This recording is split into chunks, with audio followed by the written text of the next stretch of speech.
Kalau selama ini kita berdoa ternyata masih belum dikabul sama Allah, jangan-jangan ada adab-adab doa yang tidak kita laksanakan tatkala kita berdoa kepada Allah Subhanahu wa taala. Jangan-jangan kita doa asal ngomong, jangan-jangan kita mah doa, kita meminta, mata hati kita, pikiran kita kemana-mana.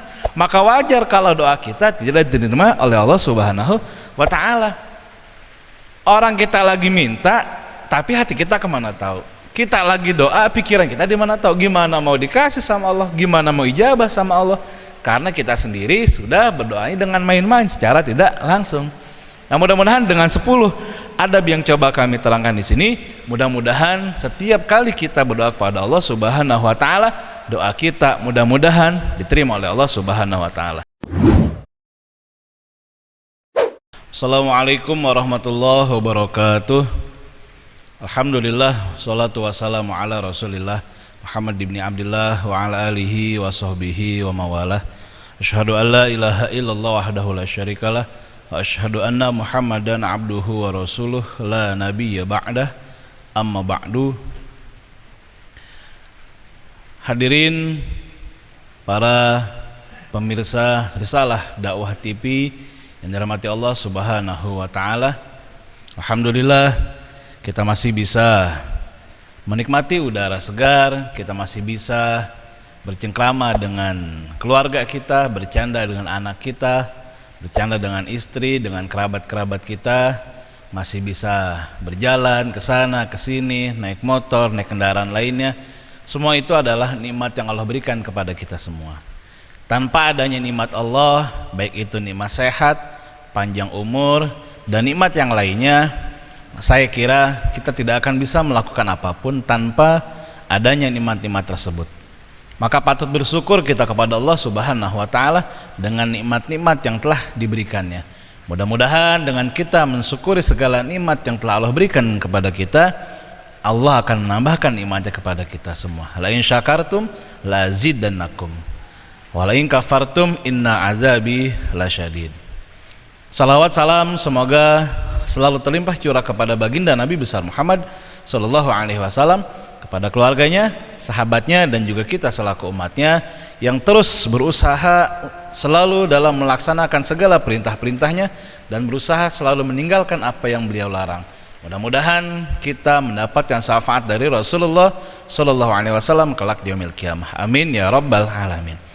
Hadirin pemirsa kaum muslimin wal muslimat, para pemirsa dakwah Risalah Dakwah TV yang dirahmati Allah Subhanahu wa taala.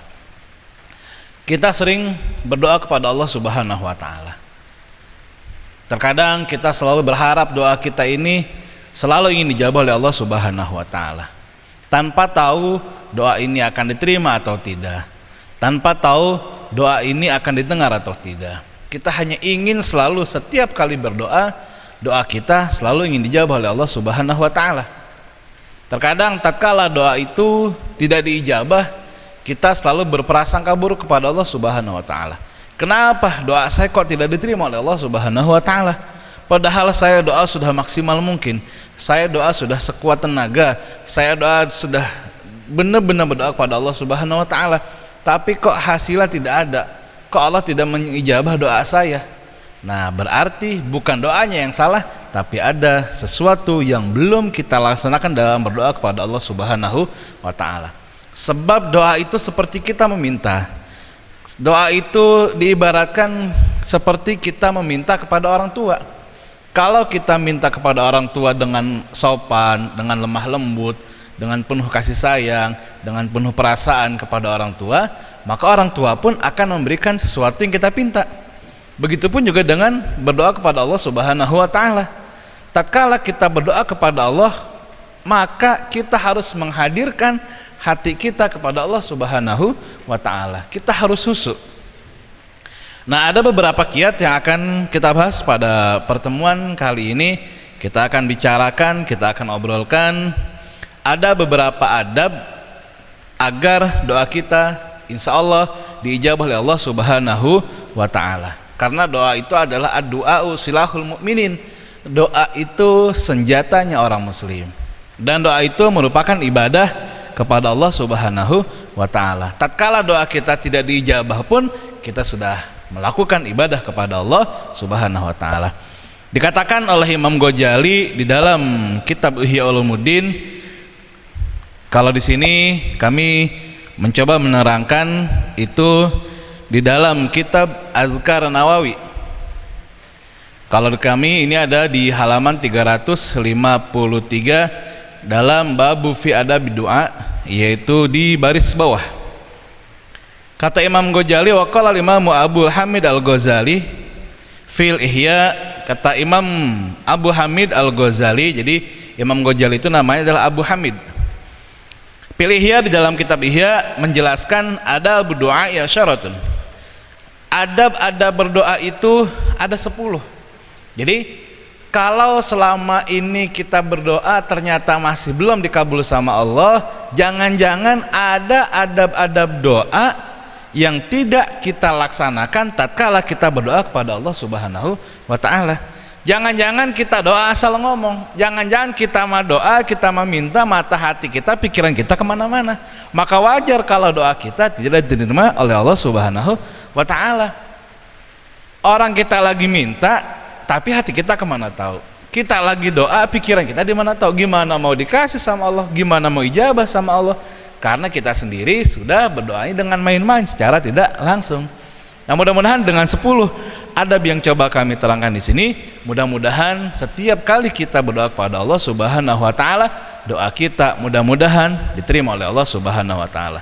Yang pertama adalah al-awwalu ayatarassodal azmana syarifata kayomi arafata wa syahri ramadana wa yomil jumu'ati wa thulusil akhiri minal laili wa waktul ashari. Yang pertama adalah ketika kita berdoa kepada Allah Subhanahu wa ta'ala itu pada waktu-waktu yang mulia. Jadi kalau kita mau berdoa, pilih waktu-waktu yang mulia. Kapan waktu-waktu yang mulia itu? Dicontohkan di sini kata Imam Ghazali, kayaumi arafata, seperti waktu Arafah. Nah, pada saat orang di Arafah, di padang Arafah, hari Arafah itu tanggal 9 daripada bulan Zulhijjah pada pelaksanaan ibadah haji, orang-orang sedang wukuf di Arafah. Nah, kita di sini melaksanakan hari Arafah. Ada yang dengan puasa dan lain sebagainya. Nah, di hari ini doa kita insya Allah diterima oleh Allah Subhanahu wa ta'ala. Seperti orang-orang yang sedang wukuf di Arafah, itu doanya insya Allah akan dikabulkan oleh Allah Subhanahu wa ta'ala. Itu yang pertama. Jadi yang pertama ini seperti di hari Arafah, yang kemudian di hari apa lagi? Wasyari Ramadana, dan di bulan Ramadan. Di bulan Ramadan doa-doa kita itu insya Allah akan diterima oleh Allah Subhanahu wa ta'ala, terutama di malam-malam ganjil, mulai dari malam 21 sampai dengan malam 30 pada bulan suci Ramadan. Di malam-malam inilah insya Allah doa kita akan dikabulkan oleh Allah Subhanahu wa ta'ala. Itu yang lebih baik. Dari hari pertama sampai dengan hari akhir pun di bulan Ramadan kita berdoa, insya Allah doa kita diterima oleh Allah Subhanahu wa ta'ala. Apalagi tatkala itu kita sedang melaksanakan ibadah puasa di bulan suci Ramadan. Orang yang berpuasa di bulan suci Ramadan, insya Allah doanya diterima oleh Allah Subhanahu wa ta'ala. Hari apa lagi kemudian waktu-waktunya? Wa yaumil jumu'ati, dan di hari Jumat. Di hari Jumat, di malam Jumat ini pun waktu-waktu baik untuk kita berdoa kepada Allah Subhanahu wa ta'ala. Wa thulusil akhiri, dan sepertiga akhir minal laili, daripada malam hari. Sepertiga akhir daripada malam hari ini amat ampuh, amat hebat, waktu-waktu luar biasa, di mana tatkala kita menadahkan tangan kita ke langit, kita berdoa kepada Allah Subhanahu wa ta'ala, insya Allah doa kita akan dijabah oleh Allah Subhanahu wa ta'ala. Makanya tatkala orang melaksanakan tahajud, melaksanakan sholat hajat, melaksanakan sholat malam, di malam itu dia berdoa kepada Allah Subhanahu wa ta'ala, insya Allah doanya diterima oleh Allah Subhanahu wa ta'ala. Bahkan dalam satu keterangan, langit itu terbuka. Langit itu terbuka, bahkan Allah memerintahkan malaikat agar turun mencari siapa yang sedang menadahkan tangannya ke atas langit, siapa yang sedang beribadah kepada Allah Subhanahu wa ta'ala. Ini malaikat diperintahkan sama Allah, dicari. Kalau ada orang yang sedang berdoa, yang sedang ibadah, dia minta apapun dicatat dan aku akan kabulkan permintaan itu, kata Allah Subhanahu wa ta'ala. Kemudian waktu ashari, dan waktu-waktu sebelum daripada menjelang sholat subuh. waktu sahur, waktu-waktu menjelang salat subuh, ini pun menjadi waktu-waktu diterimanya doa kita kepada Allah Subhanahu wa taala. Itu adab yang pertama. Yang kedua adalah asani ayyaga tammal ahwala syarifata kahalati sujudi wa iltiqail juyusi wa nuzulil ghaisi wa iqamati shalah wa ba'daha. Yang kedua adalah kita berdoa itu tatkala keadaan-keadaan yang sangat mulia. Seperti apa? Seperti dalam keadaan sujud kepada Allah Subhanahu wa taala. Tatkala kita sedang sujud, maka di situ kita minta kepada Allah Subhanahu wa taala, terutama pada sujud salat pas sujud terakhir. Kalau bisa sujud salat terakhir, salat apapun itu kita laksanakan salat, kita minta di situ. Kita minta apa di situ? Silakan dipinta sama Allah Subhanahu wa taala. Mudah-mudahan salah satu sujud yang kita laksanakan pada terakhir sujud di salat itu, entah salat sunnah ataupun salat wajib, maka insya Allah doa kita akan diterima oleh Allah Subhanahu wa taala. Kemudian saat bertemu dua pasukan perang, tatkala dua pasukan perang ingin berperang, maka di situ pun ternyata Allah akan kabulkan doa. Jadi tatkala kita mau berjihad, tatkala kita mau berperang, bertemu dengan pasukan lain dengan yang lainnya, di situ kita minta, atau disitulah waktu-waktu termasuk salah satu keadaan-keadaan yang diterima doanya oleh Allah Subhanahu wa taala. Apalagi wanujul guys, dan ketika turun hujan. Ketika turun hujan, maka disitulah waktu atau saat doa itu diijabah oleh Allah Subhanahu wa taala. Jadi tatkala turun hujan kita jangan ngeluh. Ini mah tatkala hujan kita seringan, aduh hujan mulu ya Allah, pakaian belum diangkat, belum kering, hujan lagi. Padahal turunnya hujan adalah di situ tanda diterimanya ketika kita berdoa kepada Allah Subhanahu wa taala. Doa kita insya Allah akan diterima oleh Allah Subhanahu wa taala. Jadi sekarang para pemirsa Risalah Dakwah TV, kalau lagi hujan jangan ngeluh. Kalau lagi hujan jangan takut sama pakaian dulu. Angkatin dulu pakaian, jangan ngeluh, kemudian mintalah di situ, doa di situ. Yang pengen punya mobil doa di situ. Yang pengen punya rumah doa di situ. Yang pengen apalagi di situ, pengen umroh, pengen haji, doa di situ. Insya Allah mudah-mudahan doanya diterima oleh Allah Subhanahu wa taala. Kemudian wa iqamati sholati wa ba'daha, pada saat mau qomat dan setelah qomat. Jadi kalau kita habis sholat sunnah, sebelum sholat fardu didirikan, sholat qobliyah nih, setelah sholat qobliyah kita minta tuh doa sama Allah tuh. Pas setelah selesai qomat kita diriin apa? Pas qomat, kemudian sebelum sholat didirikan kita doa qomat. Nah di situ pun juga kita berdoa kepada Allah Subhanahu wa taala. Nah di sini adalah ahwal syarifah, keadaan-keadaan atau waktu-waktu keadaan ketika doa kita berdoa dan insya Allah diterima oleh Allah Subhanahu wa taala. Qultu, kata Imam Ghazali, qultu wahalati riqatil qalbi. Disinilah adanya perasaan-perasaan hati kita untuk berdoa kepada Allah Subhanahu wa taala. Di waktu sujud itu kan rasa hening, di waktu lagi mau perang itu rasa takut, waktu lagi mau hujan mungkin rasa takut dan sebagainya. Di situ pun juga sama. Makanya hadirkan hati kita, perasaan kita untuk meminta kepada Allah dengan setulus hati, dengan penuh perasaan hati kita sandarkan, kita pintakan kepada Allah Subhanahu wa taala, kita husukkan. Itu yang kedua. Yang ketiga adalah asalisu, yang ketiga adalah istiqbalul kiblati, menghadap kiblat. Jadi kalau doa jangan ngadep ngalor, ngadep utara, ngadep selatan, ngadep timur. Yang abdol salah satu adab berdoa adalah menghadap ke kiblat. Jadi kalau kita doa sama Allah itu menghadap kiblat. Tuh, kemudian apalagi waraful yadaini, dan ngangkat dua tangannya. Jadi kalau doa tangan jangan di bawah, tapi diangkat. Diangkat tangan kita, kemudian kita minta sama Allah sambil menghadap kiblat dengan posisi yang pas, cari posisi yang enak, kemudian berdoa, dan doanya tangannya diangkat. Dalam kitab Wasiatul Mustafa itu kalau tidak salah, jadi kalau kita berdoa itu tangan kita itu pas sedada kita. Terlalu tinggi pun juga enggak, terlalu bawah pun juga enggak, jadi pas. Ada juga yang mengatakan, yang di beberapa keterangan ada yang mengatakan dia harus di atas tangan, ada pun juga yang seperti ini, tinggal terserah. Yang penting kita nyaman aja dalam berdoa kepada Allah Subhanahu wa taala. Yang jelas di sini dikatakan bahwa Imam Ghazali bilang tangannya diangkat. Kemudian wayam sahubihima, dan tangan ini kita usapkan bihima, kedua tangan kita, wajahnya fi akhirih, dalam akhir doa. Jadi setelah kita doa itu tangan kita usapkan ke wajah kita. Jadi pas amin ya rabbal alamin, itu tangan muka kita diusap dengan kedua tangan kita. Itu yang ketiga. Yang keempat adalah rabiu, yang keempat habdu sauti bainal mukhafatati wal jahri.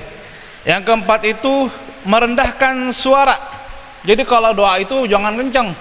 Ya Allah, terima doa saya ya Allah. Jangan begitu juga.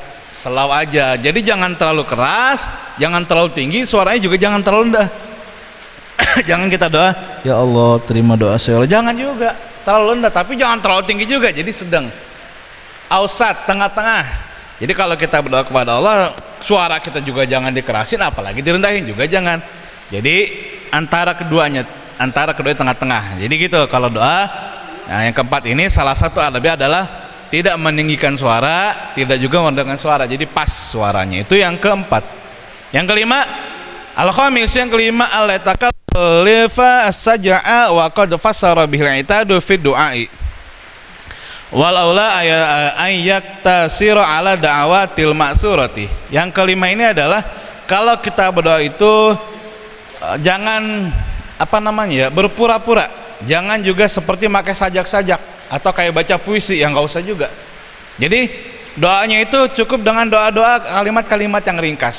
Jadi kalimat-kalimat yang ringkas, yang enak, kemudian juga jangan sampai disajak-sajakan, seperti buat puisi atau segala macam. Itu pun juga kurang bagus. Itu kurang adab dalam berdoa. Jadi yang bagus itu doanya diringkas-ringkas. Dalam artian diringkas bukan doanya dipendekin, dikurangin, bukan, tapi tidak terlalu seperti kita sedang berpuisi atau seperti kita dalam bersajak, bukan seperti itu maksudnya. Itu yang kelima. Nah, kemudian adalah yang selanjutnya, yang keenam adalah asadisu at-tadarru'u wal at-tadarru'i wal khusyu'i wa ruhbati. Yang keenam adalah at-tadarru'a wal khusyu'a wa ruhbata. Yang keenam adalah asadisu at-tadarru'u wal khusyu'u wa ruhbatu.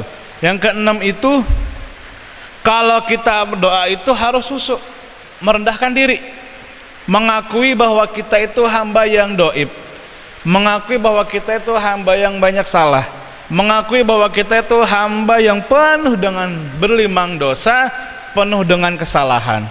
Kemudian kita juga mengakui bahwa kita ini adalah takut kepada Allah Subhanahu wa ta'ala. Kita ini harus khusyuk berdoa.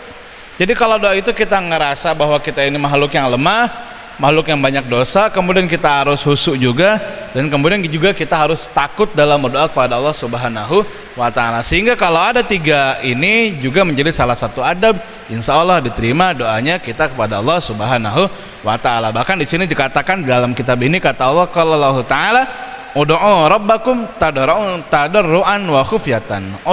Berdoalah kamu sekalian rabbakum, kepada Tuhan kalian, tadarruan, dengan penuh kerendahan, wa khufyatan, dan penuh rasa takut. Artinya apa? Kita harus khusyuk dan harus merendahkan diri kepada Allah Subhanahu wa ta'ala tatkala kita sedang berdoa, tatkala kita sedang meminta kepada Allah Subhanahu wa ta'ala. Itu adalah adab yang ke-6.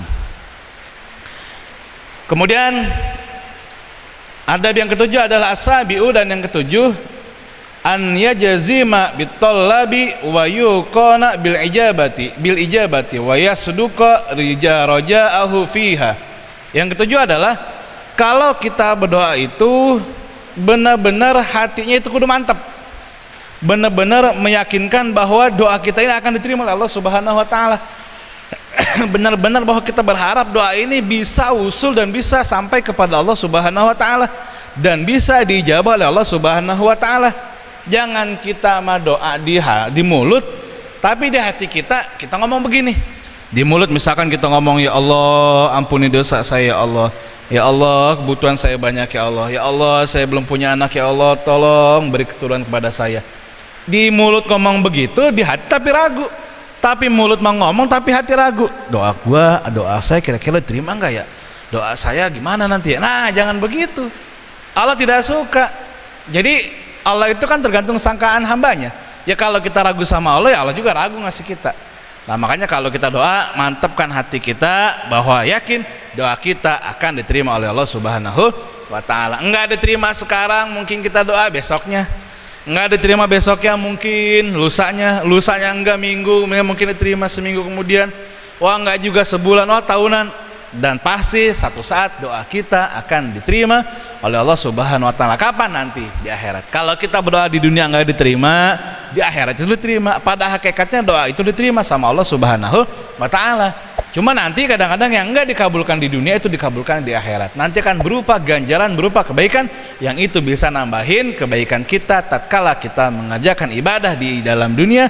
Itu ada kekurangan, itu doa pun berbentuk ijabah doa itu nanti di sana bisa nambahin pahala kebaikan ganjaran kita pada masa yaumil hisab nanti kelak di akhirat, kelak di pengadilan akhirat. Itu pun juga pada hakikatnya adalah diterima oleh Allah Subhanahu wa taala. Itulah yang ketujuh. Yang kedelapan adalah asaminu ayyaliha fid du'ai wa yukarrirahu salasan wala yastabti al ijabata. Yang kedelapan adalah bahwa kalau kita doa itu mengulang-ulang di sini artinya bahwa kita yakinkan doa kita itu terus menerus, jangan cuma sekali doang. Kalau doa misalkan kita mohon maaf belum diberikan keturunan sama Allah, terus doa sampai benar-benar Allah ngasih kita keturunan. Kalau misalkan urusan kita belum kelar, terus doa sampai benar-benar urusan kita diselesaikan oleh Allah Subhanahu wa taala. Yang kadang kita mintanya sekali doang. Jadi doa ini kadang-kadang kita baru sekali kayaknya udah nggak dijabah, besok nggak doa lagi. Nah, padahal itu salah, harusnya terus minimal 3 kali. Kalau bisa terus saja pokoknya sampai benar-benar doa itu diterima oleh Allah Subhanahu wa taala. Jadi diulang-ulang doanya, diulang-ulang dan diyakinkan bahwa doa kita itu insya Allah diterima oleh Allah Subhanahu wa taala. Itu yang ke-8. Yang ke-9 adalah atasi'u. Yang ke-9 ayaftataha ad-du'a bi dzikri ta'ala. Nah, yang ke-9 ini adalah kalau kita berdoa kepada Allah, buka doa itu dengan berzikir kepada Allah Subhanahu wa taala. Kata Imam Ghazali, mengatakan Imam Ghazali, wa bi sholati ala Rasulillah sallallahu alaihi wasallam ba'dal hamdalillah. Jadi kalau kita mau berdoa kepada Allah itu kita baca salawat setelah memuji Allah Subhanahu wa taala. Setelah kita melakukan pujian kepada Allah, istighfar. Biasakan kalau kita berdoa itu astagfirullahaladzim, istighfar. Kemudian kita puji alhamdulillahirabbil alamin hamdan yuafi ni'amaka fi mazidah. Itu contohnya misalkan kemudian istighfar, kemudian muji kepada Allah. Nah, kemudian baru baca salat Allahumma sholli ala sayyidina Muhammad wa ala ali sayyidina Muhammad dan sebagainya. Nah, jadi bukalah doa-doa itu dengan zikir kepada Allah setelah mengucap istighfar, mengucap hamdalah, kemudian bersalawat kepada Rasulullah sallallahu alaihi wasallam. Nah, baru kita berdoa kepada Allah Subhanahu wa taala. Jadi jangan langsung minta aja. Begitu doa bismillahirrahmanirrahim langsung ya Allah saya pengen punya mobil, Allah saya pengen kaya, jangan begitu dulu. Tapi ucapkanlah zikir-zikir dalam membuka kalimat doa kepada Allah Subhanahu wa taala. Dan yang paling terpenting adalah al-ashir. Ini yang paling penting dari setiap doa kita kepada Allah Subhanahu wa taala. Kenapa? Terkadang tadi di awal saya bilang kenapa kadang kita berdoa tapi kok banyak nggak diterima sama Allah. Terkadang kita berdoa kepada Allah begitu yakin doa kita akan diterima, tapi ternyata doa kita masih belum diterima oleh Allah Subhanahu wa taala. Ternyata ada satu yang paling penting dalam berdoa itu. Poin ini di nomor 10, tapi jadikan poin ini di poin nomor pertama. Poin nomor 10 itu adalah al-ashiru, yang ke-10 adalah huwa ahammuha, dan paling terpenting adalah wal aslu, dan asal fil ijabati di dalam berdoa, di dalam ijabah adalah wa huwa at-taubatu. Jadi pokok dalam berdoa kepada Allah Subhanahu wa taala adalah kita harus bertobat kepada Allah Subhanahu wa taala. Wa raddul mazalima wal iqbala Allah taala. Seperti kita mengembalikan kepunyaan orang yang telah kita jolimin, dan kita kembalikan kepada Allah Subhanahu wa taala. Kita pernah berbuat zolim kepada orang lain, maka kita harus minta maaf. Kita pernah berbuat zolim kepada saudara kita, kita harus minta maaf. Kita pernah mungkin barangkali mengambil barang orang lain, kita harus kembalikan.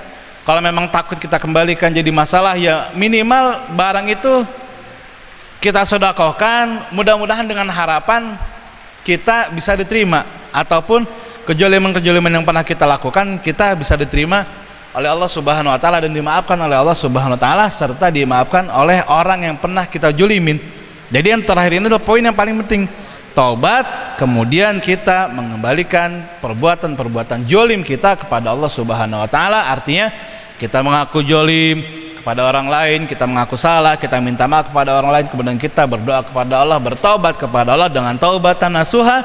Dan ini poin yang paling utama dalam kita berdoa kepada Allah Subhanahu wa ta'ala. Jadi poin nomor 10 ini jadikan jadi poin nomor pertama. Poin-poin tadi penting semuanya, tapi yang paling terpenting adalah dikatakan oleh Imam Ghazali dalam kitab Ihya Ulumuddin yang saya ambil di dalam kitab Azkar Nawawi karangan Imam Nawawi Damaskus Syria.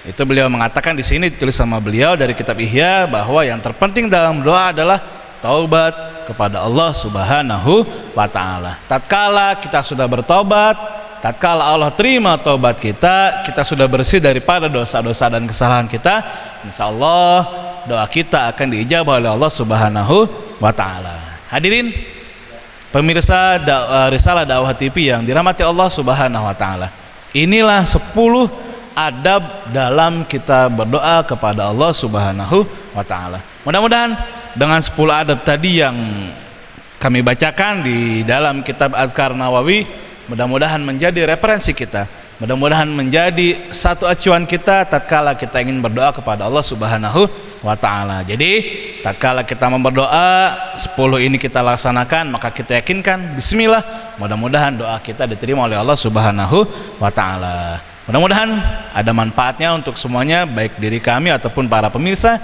yang telah menyaksikan channel Risalah Dakwah TV ini. Mudah-mudahan ini semua bisa menjadi amal baik yang bisa kita laksanakan. Mudah-mudahan ini jadi ilmu yang bermanfaat untuk kita, untuk anak kita di masa yang akan mendatang. Jika ada kesalahan mohon dimaafkan. Terima kasih atas segala perhatian, mohon maaf atas segala kekurangan. Kami ucapkan assalamualaikum warahmatullahi wabarakatuh.